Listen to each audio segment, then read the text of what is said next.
Always welcome साथियों। Digital class हमेशा आपके साथ विद्वानों अपनी जनरल नॉलेज की सीरीज चल रही है। जो भी कंटेंट अब तक आपने पढ़ा है और आगे इस वीडियो में पढ़ने वाले हैं, सारे नोट्स पीडीएफ फॉर्मेट में अवेलेबल हैं। इन नोट्सों का इस्तेमाल आप बेसिक से लेकर गेट लेवल एग्जामिनेशन तक कर सकते हैं। जिस तरह से मैकेनिकल इंजीनियरिंग की सीरीज कंप्लीट है, सारे नोट्स आपको पीडीएफ फॉर्मेट में अवेलेबल हैं। इन नोट्सों का इस्तेमाल आप बेसिक से लेकर गेट लेवल एग्जामिनेशन तक कर सकते हैं। इससे पिछली वीडियो में साथियों हमने जिक्र किया था पोस्ट मौर्य पीरियड का।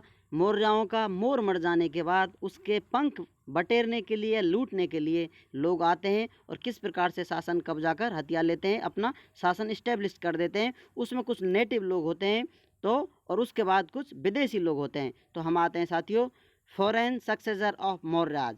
तो चेती डायनेस्टी के बाद हमने देख लिया था साथियों, वो तो लास्ट थी नेटिव, वहीं के लूटते हैं साथियों। उसके बाद विदेशी आक्रांता आते हैं, वो यहाँ पर मौर्यों की जो डायनेस्टी चल रही है, एरिया रूल्ड चल रहा था, उस पर आक्रमण करते हैं या उसे कब्जा कर अपना रूल इस्टेब्लिश कर देते हैं। उसमें फॉरेन स्टार्ट करते हैं साथियों दी इंडो ग्रीक्स, जो इंडो ग्रीक्स के नाम से जाने जाते हैं साथियों। 2nd सेंचुरी बीसी की बात है, तब आते हैं इंडो ग्रीक्स। इनको बैक्टीरियन ग्रीक्स के नाम से भी जाना जाता है। Were the first foreign ruler of north western India in the post Mauryas period. ये प्रथम थे साथियों जो हिंदुस्तान में आए थे पोस्ट मौर्य के टाइम पर। दे इंट्रोड्यूस हेलेनिक, ये हेलेनिक इंट्रोड्यूस करते हैं साथियों। जो ग्रीक एक तरह का कल्चर है उसकी जानकारी देते हैं साथियों, वो यहाँ पर फैलाने के लिए इसे इंट्रोड्यूस करते हैं। हेलेनिक से नाम से जानी जाती है। Greek features in art, art में ग्रीक फीचर जोड़ देते हैं, ऐड कर देते हैं।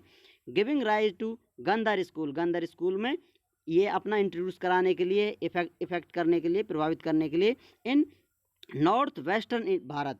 यहाँ पर साथियों जो नॉर्थ वेस्ट भारत है वहाँ पर ये हेलेनिक अपने संस्कृति में, कल्चर में, स्कूलों में जोड़ देते हैं, जिससे यहाँ पर इनका देखने को असर मिले। या कहा जाए इनका जो प्रभाव है उसको और प्रबल करने के लिए ये सब कुछ इंट्रोड्यूस कराते हैं। और उस टाइम साथियों गोल्ड कॉइन्स फर्स्टली ये इंट्रोड्यूस करते हैं या फिर चलन में लेकर आते हैं, फॉरेन है जो। उसके बाद चलते हैं साथियों नेक्स्ट दी साकाज। साकाज पर आते हैं साथियों 1st century BC to 4th century AD. Saka rule करते हैं साथियों 1st सेंचुरी से 4th सेंचुरी एडी तक साकाओं का शासन चलता है, या डायनेस्टी इनकी जो रूल करती है। दी साकाज also known as Scythians replaced दी इंडो ग्रीक्स इन भारत। अब यहाँ पर साथियों जो अभी ऊपर या इंडो ग्रीक्स आए हैं इनको रिप्लेस कर देते हैं, इनको भगा देते हैं साका। ये सीथियंस के नाम से जाने जाते हैं साथियों, एरिया या जगह के नाम से जाना जाता है जो आजकल ईरान के नाम से जाना जाता है। In about 58 BC a king of Ujjain Vikramaditya is supposed to have fought effectively against the Sakas. An era called Vikrama Samvat is reckoned from 57 और 58 BC, लगभग 57-58 BC की बात है साथियों। यहाँ पर साका आते हैं साथियों कब से, 1st सेंचुरी से 4th सेंचुरी के बीच में साका आते हैं। ये इनसे लड़ाई करते हैं। इनसे लड़ाई करने के लिए माना जाता है, ज़्यादातर मानता है साथियों विक्रमादित्य हैं, उन्होंने इनसे डटकर मुकाबला किया था। और वो समय विक्रमादित्य या विक्रम संवत के नाम से जाना जाता था साथियों। अब ये समय कब है, 57 से 58 BC की बात है। लेकिन कुछ हिस्ट्री वाले इसको मानते हैं साथियों ये 1 सेंचुरी से 4th सेंचुरी के बीच में था, लेकिन कुछ इसे 57 से 58 BC के टाइम में ये विक्रम संवत को मानकर चलते हैं। जैसा आपको बताया था साथियों, इतिहासकार हैं, कहीं कहीं से लेख या इतिहास की किताबें लेकर आते हैं, उनसे समय निर्धारित किया जाता है। तो इस प्रकार से अलग अलग मानता है। ज़्यादातर पॉपुलर मानता है कि ये 57-58 BC करीब विक्रम संवत स्टार्ट हुआ था। ये क्यों हुआ था साथियों, जैसा आपको बता दिया, विदेशी आक्रांताओं से कोई देसी राजा लड़ रहा है तो उस समय को उस अच्छे से याद करने के लिए विक्रम संवत के नाम से जाना जाता था। या फिर कहा जाए दुश्मनों के दांत खट्टे करने के लिए हमारे राजा ने लड़ाई की थी, वो समय विक्रम संवत कहला रहा है। आज तक भी वो सब चल रहा है। दी पार्थियंस। अब साथियों आते हैं हम दी पार्थियंस पर, जिन्हें पहलवाज के नाम से भी जाना जाता है। इनकी शुरुआत होती है 1st BC to 1st AD। समय जैसा आपको बता दिया था साथियों, एक के बाद एक इस प्रकार से डालें बनती जाती हैं। तो इसकी कहीं चल रही है, इसकी कहीं चल रही है। तो इस प्रकार से इनका जो नेक्स्ट चलता जा रहा है साथियों रूल रेगुलेशन, तो कोई पर कोई अटैक कर दे रहा है, किसी का समय कहीं शुरुआत होती है। तो इस प्रकार से टाइम चल रहा है। तो हम यहाँ पर आते हैं पार्थियंस कब से कब आते हैं, 1st BC से 1st AD के टाइम की बात है। ये शाखाओं को रिप्लेस कर देते हैं, शाखाओं को यहाँ से भगा देते हैं। दे कम फ्रॉम ईरान, ये ईरान से आते हैं। एंड रिप्लेस्ड द शाखा, शाखाओं को भी यहाँ से ये भगा देते हैं।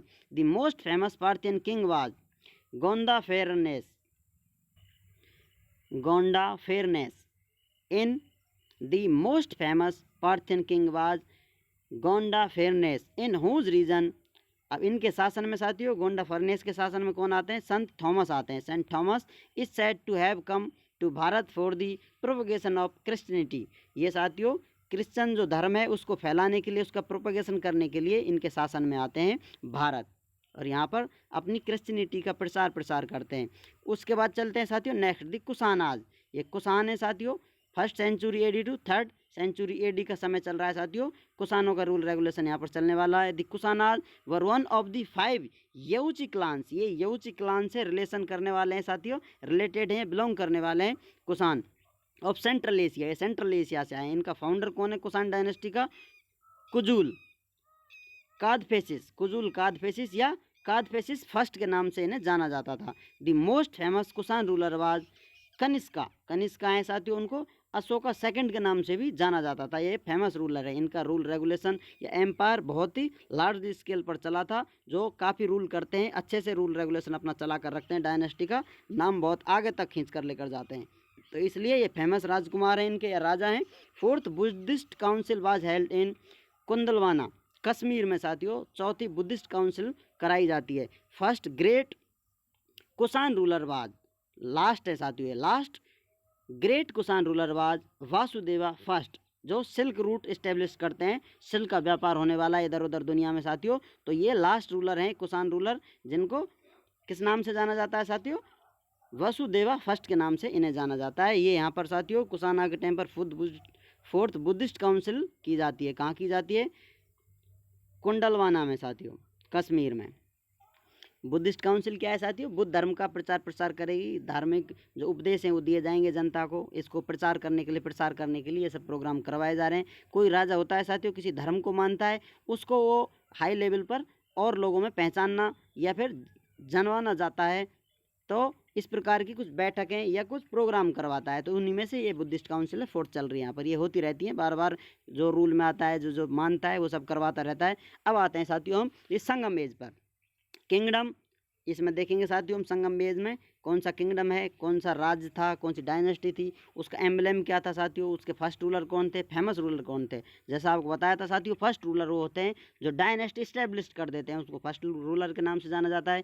फेमस रूलर वो होते हैं साथियों जो कुछ बड़ा कारनामा करके जाते हैं, जिनका नाम या फिर वो डायनेस्टी उनके नाम से काफ़ी प्रसार करती है, बहुत अच्छे लेवल पर पहचानी जाती है। और जो रियल फाउंडर होते हैं साथियों, जैसा आपको बताया था, एक फाउंडर होता है, एक रियल फाउंडर होता है। जैसा आपको बता दिया साथियों, कोई नाम वंश से पहचाने जाने वाली डायनेस्टी यहाँ पर स्टार्ट होती है, लेकिन अब वो ठीक से फलती फूलते किसी राजा पर कब्जा कर लेती है, तो रियल फाउंडर के नाम से यहाँ पर जानी जाएगी, क्योंकि इस नाम से इसको ज़्यादा जाना जाएगा। यहाँ से इसकी शुरुआत हुई थी, तो यहाँ पर इसको रियल फाउंडर के नाम से उस राजा को जाना जाएगा जो इस पर इस समय रूल करने लगेगा। उसका बाप होगा, यहाँ से उसने शुरुआत की होगी उस डायनेस्टी की। इस प्रकार से रूल रेगुलेशन चलते रहते हैं, डायनेस्टी हम स्टडी करते आते हैं, ये सब चलता रहता है।